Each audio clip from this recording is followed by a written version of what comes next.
Milestone ট্র্যাজেডির প্রেক্ষাপটে মঙ্গলবার যমুনায় বিএনপি, জামায়াত, এনসিপি সহ ৪ দলের সঙ্গে বৈঠকে বসেন অন্তর্বর্তী সরকার প্রধান অধ্যাপক মোহাম্মদ ইউনূস। সেই হঠাৎ তলব ও আলোচনার প্রেক্ষাপট নিয়ে বুধবার বিএনপি চেয়ারপারসনের গুলশান কার্যালয়ে সাংবাদিকদের সঙ্গে কথা বলেন দলটির মহাসচিব মির্জা ফখরুল ইসলাম আলমগীর।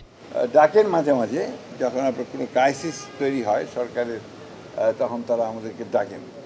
তো আমরা যাই, কারণ আমরা তো প্রতিশ্রুতিবদ্ধ যে আমরা এই সরকারকে আপনার সব রকম সহযোগিতা প্রদান করব, গণতন্ত্রের উত্তরণের জন্যে যা কিছুই করা দরকার আমরা সেই কাজগুলো আমরা করব। তবে আমরা যেটা মনে করি যে এই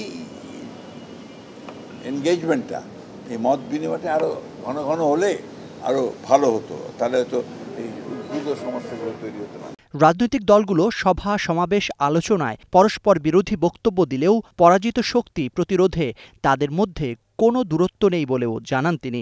মিডিয়াতে যেটা দেখেন বা আসে বা আপনারা দেখান যে রাজনৈতিক দলগুলোর মধ্যে কথার আপনার ছড়াছড়ি, এইদিকে কখনো পক্ষে কথা, বিপক্ষের কথা, বকাবকি, এগুলো না, এগুলো তো রাজনীতির একটা থাকবেই। রাজনীতি মানেই হচ্ছে প্রতিপক্ষকে ঘায়েল করার চেষ্টা করা, কথা দিয়ে ঘায়েল করার চেষ্টা করা এবং নিজেরটাকে এস্টাবলিশ করার চেষ্টা করা। সেটা নিয়ে আমরা খুব বেশি চিন্তিত না, কারণ রাজনীতির নিয়মটাই তাই, আপনার ওটার যে ধারা, সেই ধারাটাই তাই। সুতরাং এটা থাকবে, এর থেকেই আপনার রাজনীতি এগুবে। রাজনীতি থাকলেই দেশের জন্য মঙ্গল। ষড়যন্ত্র করে কেউ নির্বাচন বানচালের চেষ্টা করলে জনগণই তাদের প্রতিহত করবে বলে জানান বিএনপি মহাসচিব। এটা কখনোই পারবে না। বাংলাদেশের মানুষ অত্যন্ত সজাগ এবং সচেতন আছে, তারা সমস্ত প্রচেষ্টাকে, সমস্ত চক্রান্তকে তারা নস্যাৎ করে দেবে। Zakaria Ahmed, star news, Dhaka.